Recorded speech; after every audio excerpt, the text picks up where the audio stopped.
મારું નામ વસંતભાઈ. ઘટના સર એવી બનેલી છે કે મારો દીકરો મારા દીકરાને લઈ અને બજારે જતો હતો અને મોરબી જગાત નાકાથી ત્યાં એક મોટો જંપ આવે છે.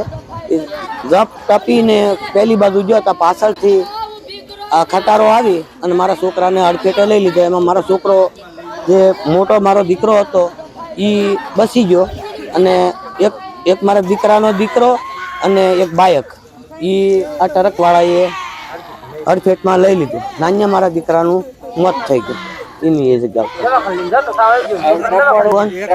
હવે ટ્રકવાળો અમે અમારા એમને દુઃખમાં સહી સાહેબ, ત્યાંથી અમે કોઈ મીડિયા કે કોઈ માણસ કે કોઈ પોલીસ સાહેબો ઘણા હતા. એને અમને એવું કીધું કે તમે હોસ્પિટલે જતા રહ્યો અને પીએમ કરાવો. અમે આ જે ટ્રક છે એની પાછળ અમે આ પબ્લિક બધી થઈ અમને આવું કીધું. એની ઉંમર 8 થી 9 વર્ષની ઉંમર છે. માંગણી અમારી એવી છે કે કાયદાસર અમારે જે કઈ થાય અમારે એ દીકરાની ન્યાય મળે ત્યાં સુધી તો મારા દીકરાને ઘરે પણ નથી લઈ જવાના. જ્યાં સુધી મારા દીકરાને ન્યાય મળે ત્યાં સુધી મારા દીકરાને મારે પીએમ માંથી પણ ઘરે નથી લઈ જવાનો થતો.